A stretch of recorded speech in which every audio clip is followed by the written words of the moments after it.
Today we will discuss the Summer of the Beautiful White Horse. The Summer of the Beautiful White Horse. This is written by William Saroyan. Let's talk about the introduction first.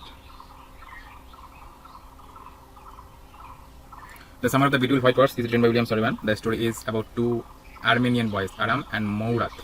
So I am going to read.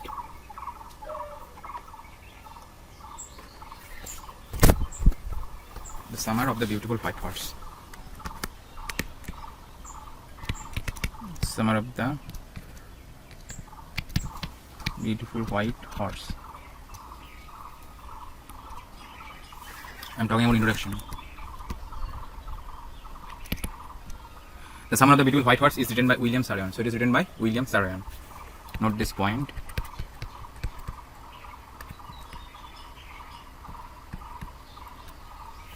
The story is about two Armenian boys. The story is about two Armenian boys. One is Aram and another is Mourat.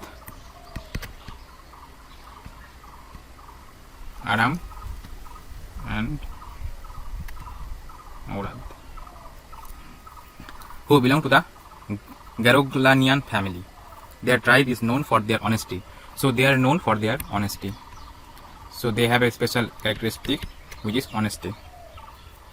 They are poor and can hardly earn money for food. They are very poor and can hardly earn money for food.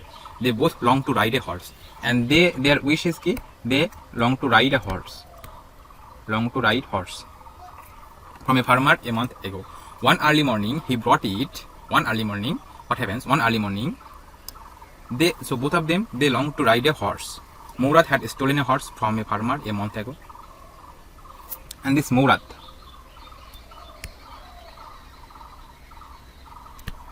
had stolen a horse.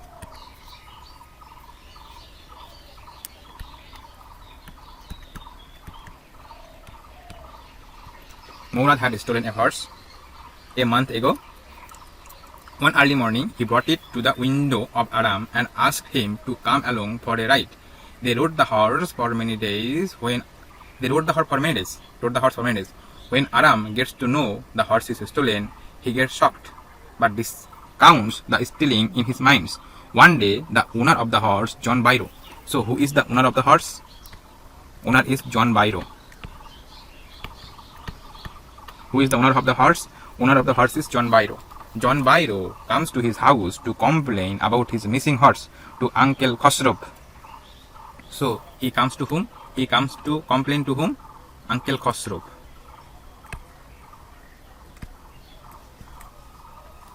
Uncle Khosrow. One day, on their way back to hide the horse on the deserted vineyard, they meet the owner and feel guilty at the end. The next morning, they return the horse back to the owner's barn. Now, let's talk about the summary of the text. So, let's talk about the summary. What is the summary? Aram and Mourat are two poor boys. So, I told you that Aram and Mourat, these are two boys. Aram and Mourat are two poor boys who belong to the Armenian Gargolian family. So, Aram and another boy is named Mourat. And they belong to Armenian Garoglanian family. They belong to Armenian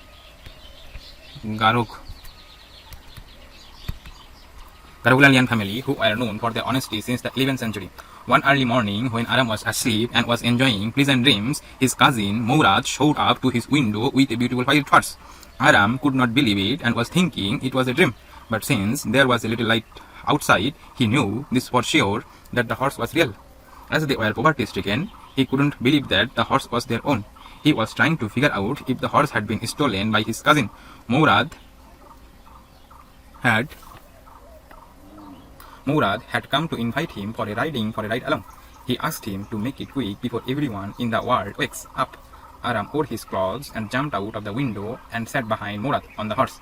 They rode on the old countryside of area where they lived, Walnut Avenue. After some time, Mourat asked him to get off as he wanted to ride the horse alone. Aram asked him if he could also ride the horse alone just like him. To which Mourat said that they will see, as if it was for his own safety. He got to know that Mourat had stolen he got to know that Murad had stolen the horse a month ago and was riding it every morning. When Aram got his chance of a ride, the horse took him to the vineyard and threw him off and ran away. After searching for 30 minutes, Murad finally managed to find the horse and they hid him in a deserted vineyard that had some oats and alfalfa. Murad had a way with everything, especially horses. He knew how to handle every type of animal and also humans. Every morning for 2 weeks, they would take the horse for a ride and then hide it again.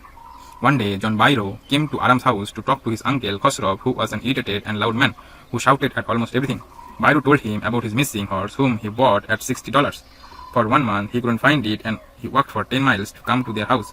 Khosrow roared at him and told him, "It's no harm, pay no attention to it." Bairo became irritated by his attitude and he went away. Aram went to Murad and told him about the missing horse of Bairo and asked him not to return the horse until he learns to ride it.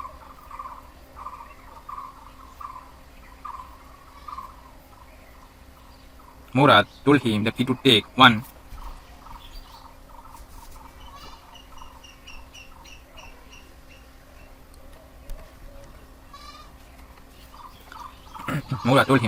year for him to learn to ride the horse. He further angrily added that they could not be thieves as their tribe is known for honesty and said that they would return the horse after 6 months.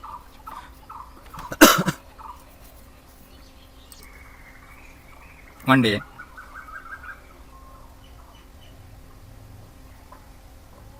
on their way back to hide the horse to the hearing spot, they met John Bairo, who was going back to the town. He talked to them and took them and carefully examined the horse.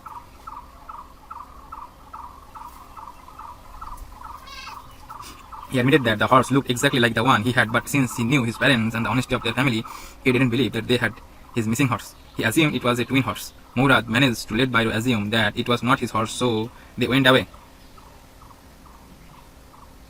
The next morning, both of them took the horse back to Bairo's vineyard and put it in the barn.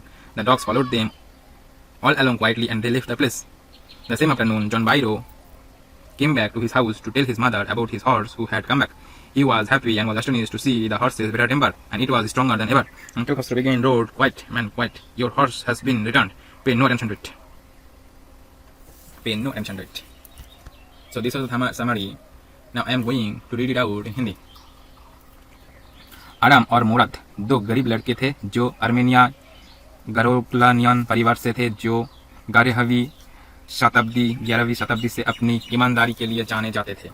एक सुबह जब आराम सो रहा था और सुखद सपना का आनंद ले रहा था, उसका चचेरा भाई मुराद एक सुंदर सफेद घोड़े के साथ उसकी खिड़की पर दिखा। आराम को विश्वास नहीं हुआ और वो सोच रहा था कि वो एक सपना है, क्योंकि बाहर थोड़ी रोशनी थी। वो यह निश्चित रूप से जानता था कि घोड़ा असली था। क्योंकि वो गरीबी से स्रस्त थे, उन्हें विश्वास नहीं हो रहा था कि घोड़ा उनका अपना है। वो वह पता लगाने की कोशिश कर रहा था कि घोड़ा उसके चचेरे भाई ने चुराया है या नहीं। मुराद उससे घूमने के लिए आमंत्रित करने आया था। उसने उसे दुनिया में हर किसी के जागने से पहले जल्दी करने के लिए कहा।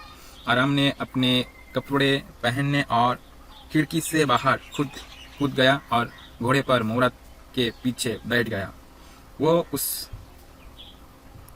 क्षेत्र के पुराने ग्रामीण इलाकों में सबर हुए जहां वो रहते थे। कुछ समय बाद मुराद ने उसे उतरने के लिए कहा, क्योंकि वो अकेले घोड़े की सवारी करना चाहता था। आराम ने उससे पूछा कि क्या वो भी उसकी तरह अकेले घोड़े की सवारी कर सकता है, जिस पर मुराद ने कहा कि वह उसे अपनी सुरक्षा के लिए देखेंगे। उसे पता चला कि मुराद ने 1 महीने पहले घोड़ा चुराया था और रोज सुबह उस पर सवार हो रहा था। जब आराम को सवारी का मौका मिला तो घोड़ा उससे अंगूरों के बाग में ले गया और उससे फेंक दिया और भाग गया। 30 मिनट के खोज के बाद मुराद आखिरकार घोड़े को खोजने में कामयाब रहे और उन्होंने उसे एक सुनसान वाइनयार्ड में छिपा दिया, जिसमें कुछ जई और अल्फाल्फा थे। मुराद के पास हर चीज के साथ एक रास्ता था, खासकर घोड़े के साथ। वो जानता था कि हर तरह के जानवर और इंसानों को कैसे संभालना है। हर सुबह 2 सप्ताह तक वो घोड़े को सवारी के लिए ले जाते और फिर उसे फिर से छिपा देते। एक दिन जॉन बायरो अपने चाचा चाचा खुसरब से बात करने के लिए आरम के घर आया, जो एक चिड़चिड़े और लाउड इंसान थे जो लगभग हर चीज पर चिल्लाता थे। बायरो ने उससे अपने लापता घोड़े के बारे में बताया, जिसे उसने $60 में खरीदा था। 1 महीने तक वो नहीं मिला और वो उनके घर जाने के लिए 10 मील पैदल चलकर आया। खसरोब ने उस पर दहर लगाई और उससे कहा, इसमें कोई बुराई नहीं है, इस पर ध्यान ना दो। बायरो उसके खोए से चिढ़ गया और वो चला गया। आराम मोराद के पास गया और उससे बायरो के लापता घोड़े के बारे में बताया और उससे कहा कि जब तक वो उस पर सवारी करना नहीं सीख ले तब तक वो घोड़े को वापस ना करे। मोराद ने उससे कहा कि उसे घोड़े की सवारी करना सीखने में 1 साल लगेगा। उन्होंने आगे गुस्से में कहा कि वे चोर नहीं है सकती, क्योंकि जिनकी जनजाति ईमानदारी के लिए जानी जाती है, और कहा कि वो 6 महीने बाद घोड़ा वापस कर देंगे। एक दिन घोड़े के पीछे हुए स्थान पर छिपाने के लिए वापस जाते समय वो जान बायरो से मिले जो शहर वापस जा रहे थे। उसने उनसे बात की और घोड़े की सावधानीपूर्वक जांच की। उसने स्वीकार किया कि घोड़ा बिल्कुल वैसा ही दिखता है जैसा उसके पास था, लेकिन क्योंकि वो अपने माता पिता और उनके परिवार की ईमानदारी को जानता था, इसलिए उसे विश्वास नहीं हुआ कि उनके पास उसका खोया हुआ घोड़ा है। उन्होंने माना कि वो एक जुड़वा घोड़ा था। मोराद बायरो को यह मानने में कामयाब रहे कि वो उसका घोड़ा नहीं था, इसलिए वो चले गए। अगली सुबह दोनों घोड़े के वापस बायरो के अंगूर के बाग में ले गए और खलिहान में डाल दिया। कुत्ते चुपचाप उनका पीछे करते रहे और वे वहां से चले गए। उसी दोपहर जान बायरो अपने घर वापस आया और अपनी माँ को अपने घोड़े के वापस आ जाने के बारे में बताया। वो खुश था और घोड़े के बेहतर स्वभाव को देखकर चकित था और वो पहले से कहीं ज्यादा मजबूत था। अंकल खसरो फिर दोहराते हुए बोले, चुप यार चुप, आपका घोड़ा वापस कर दिया गया है, इस पर ध्यान ना दे। So this was the summary, the beautiful white horse. My dear students, today I am going to talk about a very famous text, The Address. The story is about the human predicament that follows the pre-war and post-war periods. The Address, Marga Minko. The Address written by Marga Minko. The story is about the human predicament that follows the pre-war and post-war. The story is about human predicament. The story is about human predicament that follows the pre-war and post-war periods. It follows pre-war and post-war. It follows the pre-war and post-war periods. Mrs. S, who was a Jew, was a rich lady, whereas Mrs. Darling was a non-Jew. Mrs. S, who was a Jew, was a rich lady, whereas Mrs. Darling was a non-Jew. So there we have 2 woman character. Mrs. S, she is Jews, and there is Mrs. Darling, non-Jews.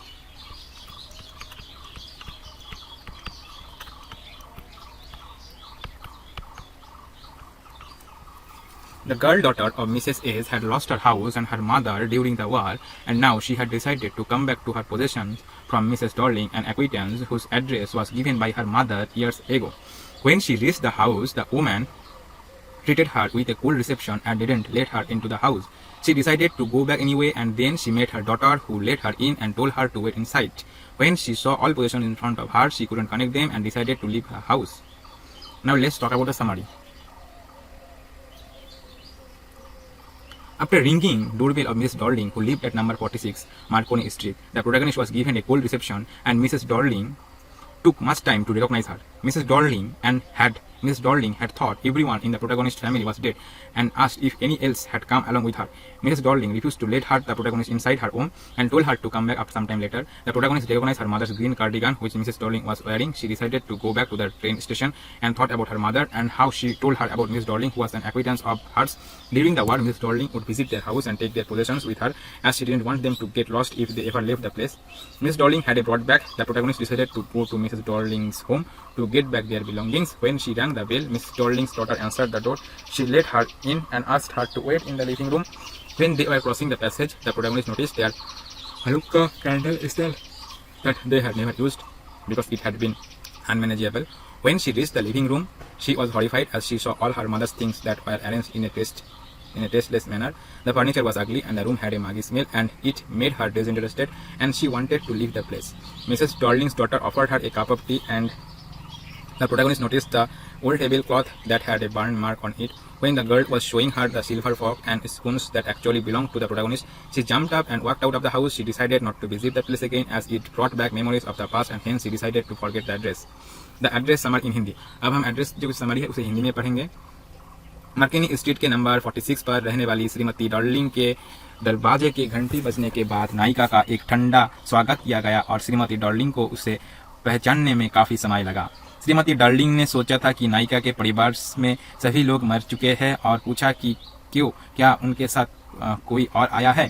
Shrimati darling ने नायिका को अपने घर के अंदर जाने से मना कर दिया और उससे कुछ समय बाद वापस आने के लिए कहा. नायिका ने अपनी मां के ग्रीन कार्डिगन को पहचान लिया जिससे श्रीमती डार्लिंग ने पहना हुआ था. उसने ट्रेन स्टेशन पर वापस जाने का फैसला किया और अपनी मां के बारे में सोचा और कैसे उसने श्रीमती डार्लिंग के बारे में बताया जो उनकी एक परिचित थी.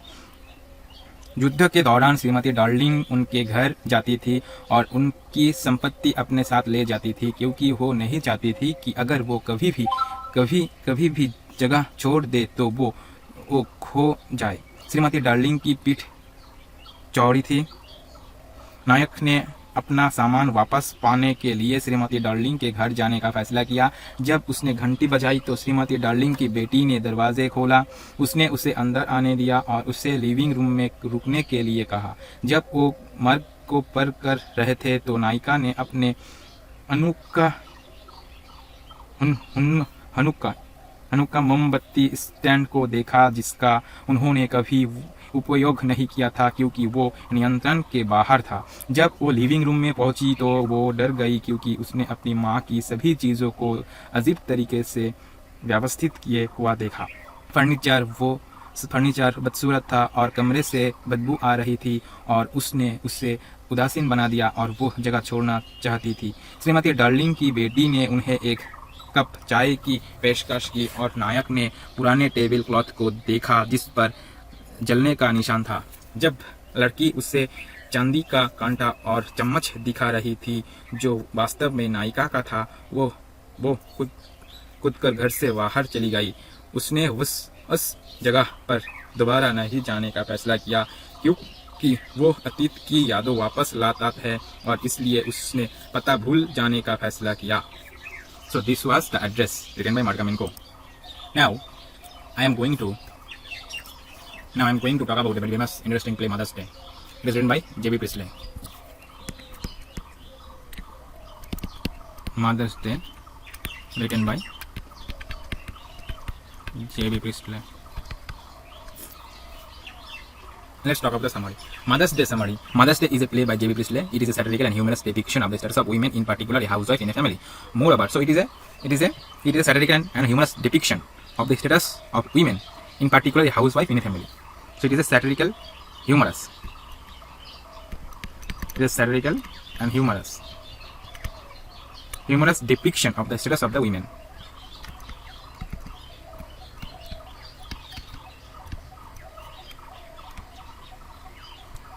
In particular, a housewife in a family.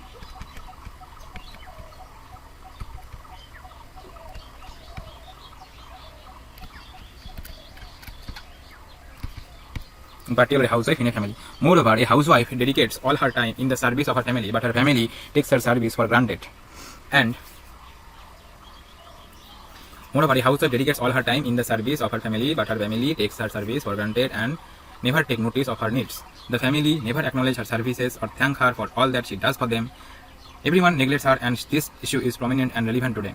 Many houses out there sulk and suffer in silence. Also, the issue the play raises is genuine. The issue can't be set in by mere changes of the personality of husbands, sons, and daughters.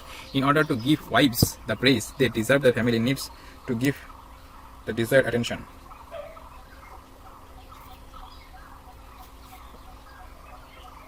Mother's Day.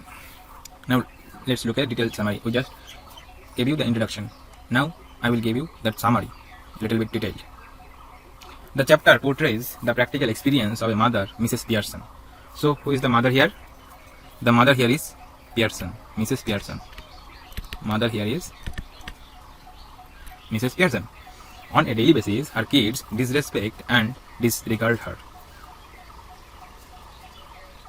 In her own home, she was treated as a slave. Thus, she felt a lot of ignorance and embarrassment every day, not only from her daughter Doris and son Serene, but also from her husband George Pearson. So, George Pearson is her husband, and they have one son, name is Cyril, and daughter Doris, who has completely turned a blind eye from his wife. Mrs. Pearson's life turns when she meets Mrs. Fitzgerald. So when Mrs. Pearson's life turns when she meets Mrs. Fitzgerald. Everything about her family behavior. Moreover, Mrs. Fitzgerald's strong and sinister personality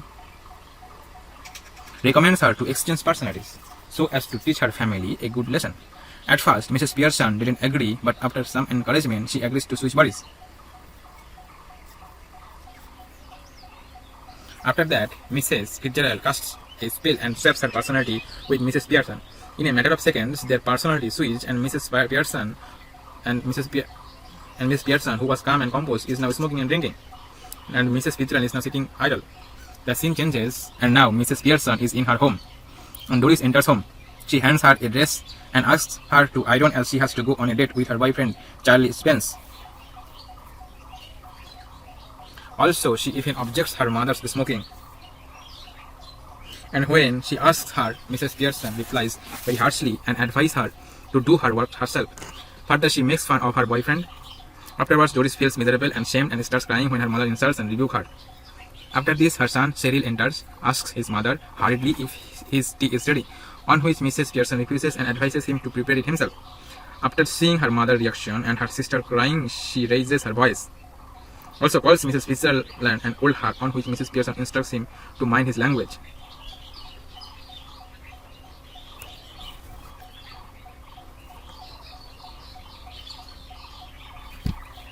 When the kids talk about being worn out after work, she makes it very clear to both of them that they all will work equally from that day onwards, and she will not work at weekends and enjoy with her friends. At that point, Mr. Pearson enters the house and expresses his surprise on seeing her wife drinking and smoking. He objects. Mrs. Pearson makes him realize that if he can drink, then she can too. Further, she tells him that instead of spending his time with her wife, he is spending time with people who are making fun of him behind his back. Mrs. Pearson, on seeing her family insult, asks Mrs. Fitzgerald to stop all this. However, she doesn't let her speak until she teaches all of them a good lesson of respecting and honoring their mother. Soon after, they switch personality again, and after that, the son, daughter, and husband learn their lesson and start supporting their mother and wife. Conclusion of Mother's Day summary. Through the Mother's Day summary, the writer wants to say that we all should respect, care, and help our mother for all hardship she does for us. Now let's talk about the summary of Birth, written by A.J. Cronin.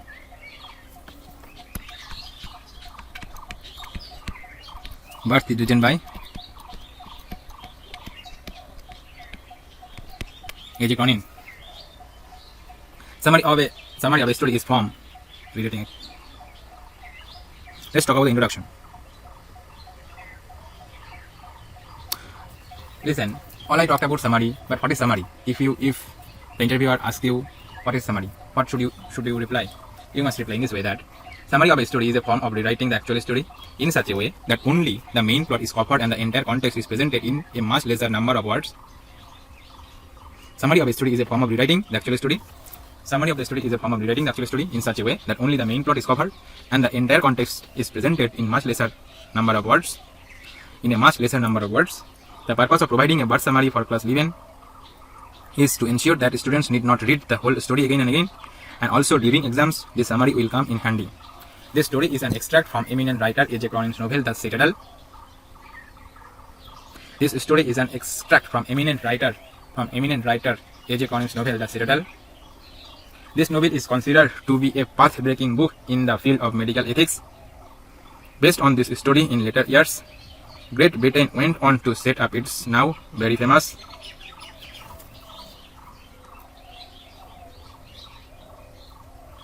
national health system. The story of Word Summary Class 11 is about a doctor who has to deal with a difficult case while his mental state is not good. He finally overcomes the problem and gives excellent patient care. The extracted part tells about a medical miracle of a doctor's goodwill and hard work to treat his patient. The story The Citadel is a conglomeration of tragedy, loss and redemption. Now let's talk about the summary.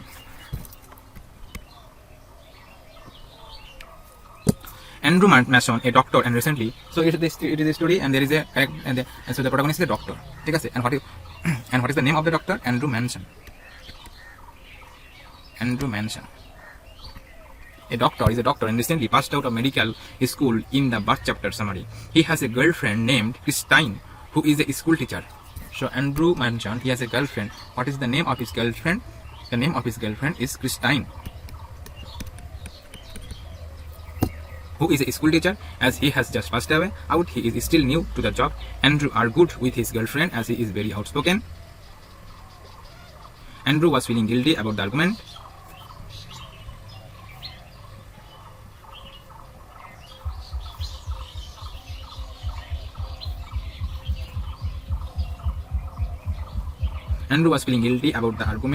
He reaches his home finally. As soon as he arrives at his house, he finds that Joe Morgan is eagerly waiting for him there. Joe's wife was expecting. So another character is Joe Morgan. Joe Morgan. What is the name of his wife? The name of his wife is not mentioned here. It is just wife. Joe's wife was expecting the first child. Both of them were very nervous and anxious, as that was going to be their first child in the 20 long years of their marriage.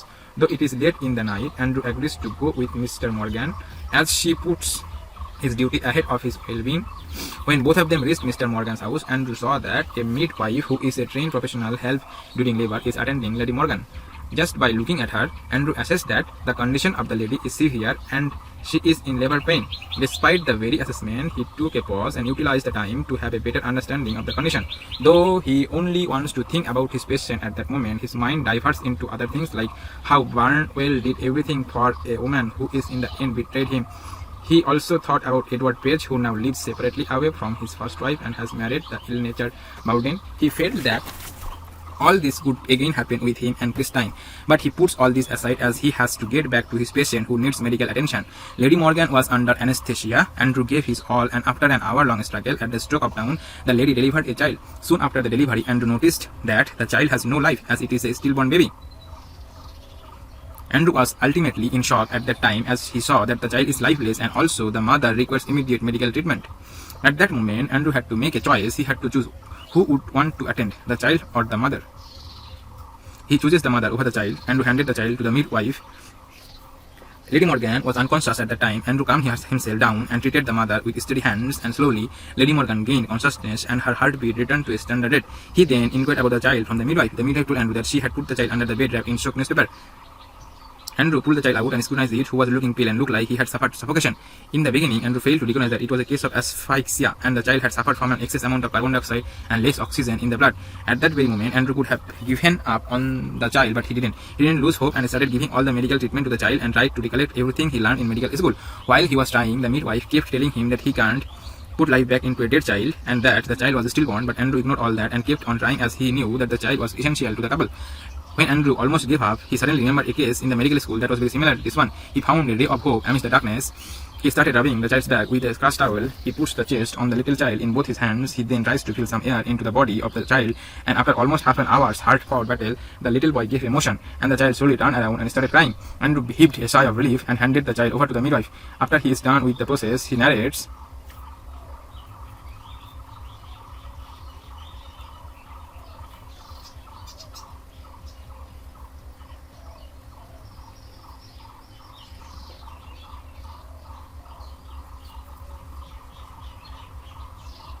Andrew heaved a sigh of relief and handed the child over to the midwife.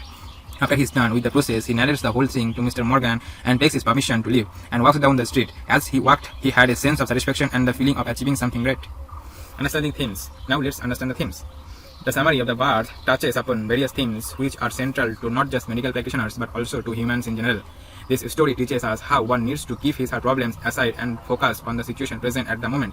This is portrayed by Andrew excellently when he chooses to focus on delivering Mrs. Morgan's child rather than bothering about his fight with his girlfriend.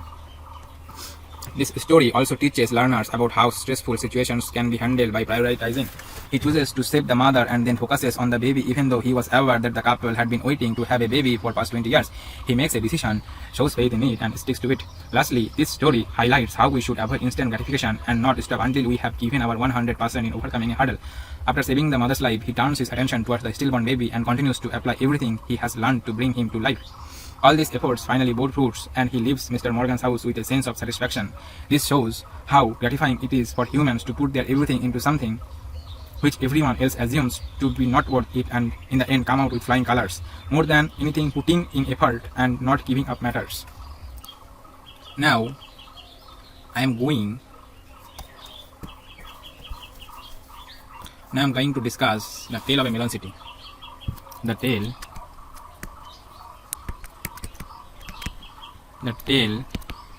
of a melon city, written by